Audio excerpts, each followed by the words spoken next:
If you're a leader in business or ministry, here's what you need to know going into 2025. Leaders are going to be a strategy for uncommon stability.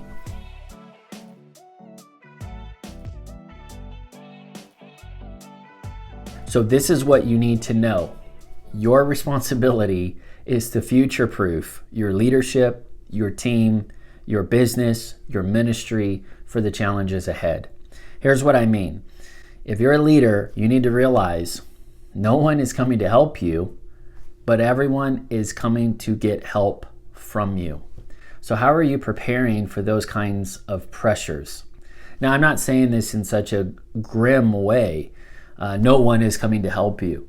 What I mean by that is unless and until you initiate your own leadership capacity, both recruiting and rallying people to a mission that matters, no one is coming to help you.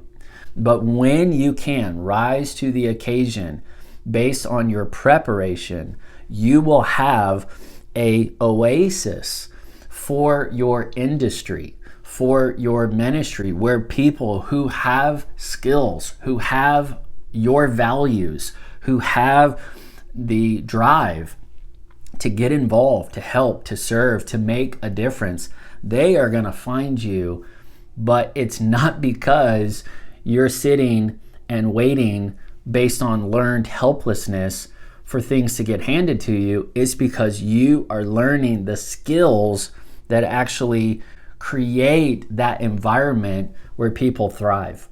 That's not sales. That's not marketing. That's not communication even. That is real relational depth.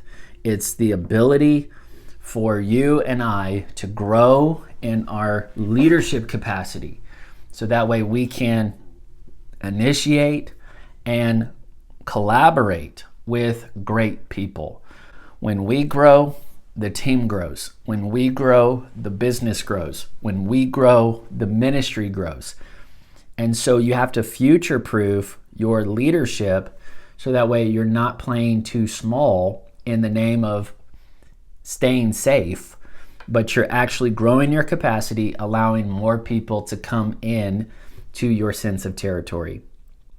If we do not accept that call to action, then we will be getting smaller and smaller, and we will be losing options and opportunities that are meant to take us into the hopeful future. You say, Peter, why does this happen? Well, simply put, the danger of nostalgia can creep in even with very successful leaders. The belief that we can somehow keep a good thing going, or that we can somehow return to the way things were, is very dangerous. The reality is the world has shifted permanently. Leaders who try to cling to the past, or who pretend that they are somehow immune to the shifts that are shaping our culture, they are already left behind. That's not a dig, that's not a dismissal, but it is a call to action. If you are taking on the leadership chair, you have to choose the hopeful future years, maybe even decades before others even know about it. You have to see it and you have to seize it within your window of opportunity. There's an amazing archetype and person, a real person named Elijah.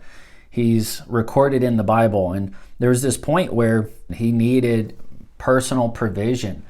And so God led him to a river where ravens came and fed him. And this was a good situation for a time until the brook dried up. And at that point, he had a choice. Was he going to try to pray for more rain? Was he going to try to look for new ravens? Or was he recognizing the reality that it was time to shift from one place to new fields? And at that venture, he trusted God, and he realized that God is his source, not the seasons or the solutions that God makes possible. So ultimately, it was about depending on God alone and not just on the circumstances in that leader's journey. So he moved to a new field, a new location, a new context, and he began to support someone else. And it was a widow, and basically he was provided for, but now she was provided for as well. I believe that that is a very clear case study for leaders who are trying to better understand what they need to know about 2025. Number one, things have permanently shifted, so we should not lean into the danger of nostalgia. It doesn't mean that we divorce ourselves from that. It means that we carry that noble past into the hopeful future. You bring those experiences, you bring that value with you into the new place. For Elijah, he could say that God provided for him at this place, therefore God would be faithful to provide for him in this new place. The other thing is, the shift was in this river context, God was providing for Elijah personally. But now, it's not just about him giving food to him, it was about getting provision through him.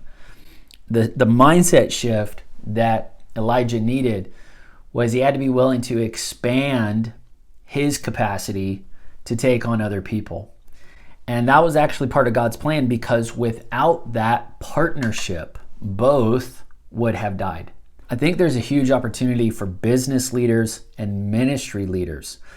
If you're willing to grow your leadership capacity, then you can involve more people. Those new people will take on the new skill sets that you need to navigate the uncharted territory and create the hopeful future. Now, the coming challenge for 2025 is that it's going to get harder and harder to keep working. And I want you to think about this. There's a lot of reasons why this could happen. So it's going to look different based on your context, your field, your industry. But here's a few of the increasing challenges that we've already been hearing about. Economic instability, to say the least. Workforce shortages, supply chain breakdowns, environmental disasters, not to mention a growing trend towards apathy and entitlement, where people literally opt out of working altogether. Needless to say, the workforce situation is going to look harder and harder. Leaders are going to be hard pressed to find the right people or enough people to do the job that was so easy just a few years ago. So business as usual is no longer a good metric to help you stay the course in your leadership journey. You're going to have to figure out, how do I develop the skills to grow our capacity, to bring on enough people and bring on the right people and raise up the leadership level, so that way we can pull together and keep working no matter what. It might be that you are on the rough side of the remote work revolution. It might be that you have been leaning too hard on outsourcing and automations. It might be that you think that centralizing everything in the name of stabilizing your organization, when in reality your organizational footprint just keeps getting smaller and smaller. These are some of the 4D chess choices that are going to be happening more and more frequently. I want you to just stay focused on people. Stay focused on the skills, not the stuff. Stay focused on the skills that your organization needs to keep working, to keep making real progress, incremental yet intentional. You've got to realize it's going to get harder and harder to keep working for reasons internally and externally, but the remedy is not technology, it's not the economy, it's leadership. Real leadership is a catalytic engine that keeps the organizational culture working, keeps the organizational culture moving forward. If regulations make it harder for you to keep working, if the economy makes it harder for you to keep working, if there's some sort of disruption in transportation, communication, all these different things, these are going to be rumors and ripples that are happening all around us all the time. It's going to be increasingly harder just to do business as usual. Part of it is going to be interruptions. It'll be like a shock wave, and then it'll subside, and then people can kind of hurry and do the things that they're used to doing. Other times it will be bigger disruptions, actual seismic shifts that are happening at a deeper level, and that's where your industry looks very different than what it was 5 years ago. So leadership is the skill set that is going to help you not just weather the storm, but actually be sustainable in a whirlwind season. I want to finish with one last call to action. What you need to know as a leader to stay ahead in 2025. I'm going to be making a series of conversations around this, but I hope you make this mental shift, basically going from scarcity to generosity. I want you to make this shift from scarcity to generosity. Prepared leaders can offer a hopeful future. Prepared leaders can welcome more people into their space, their workplace. Prepared leaders are not just thinking about how am I going to get through this. Leaders are going to be a strategy for uncommon stability. And here's what I mean. Imagine a paradigm shift from hire for work to hire, where your goal is not just to hire people to do the work, outsourcing, eliminating, offloading. Yeah, just let somebody else do it. Let somebody else get the headaches. Let somebody else go through the hassle. Let's just keep throwing more and more cargo off the ship until eventually we don't realize we just threw out our culture. We just threw out our future. We just threw out any hope we had of rallying people together for the work ahead. So be careful of that temptation where your organizational footprint is shrinking. Maybe not your activity, but your culture, your people power is dwindling right before your eyes. Instead, I want you to think like a prepared leader, a future-focused leader, and I want you to have this mindset.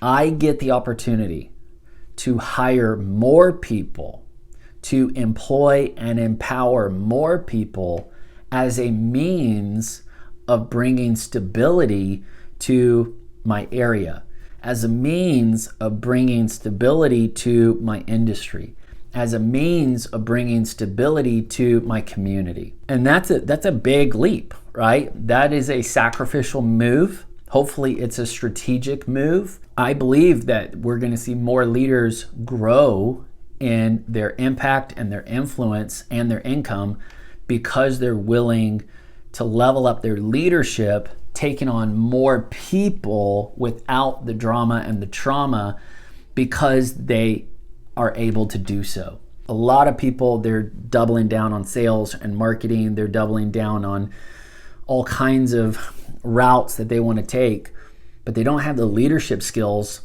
to deal with people, to create great team cultures.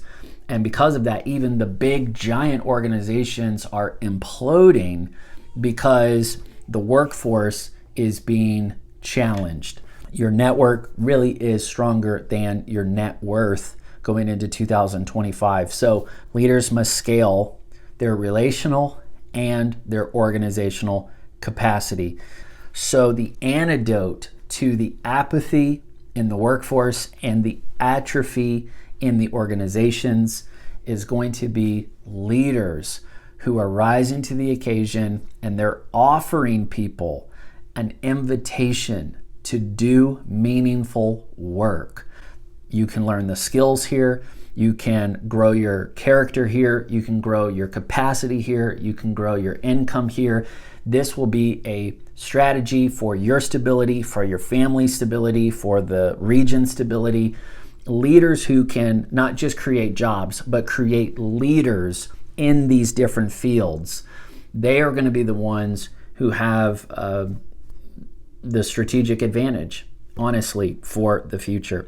We're going to talk more about this. In the meantime, I want you to take the next step. You need to sign up for my Prepared Leaders Challenge. The winners of the future are not going to be the most productive.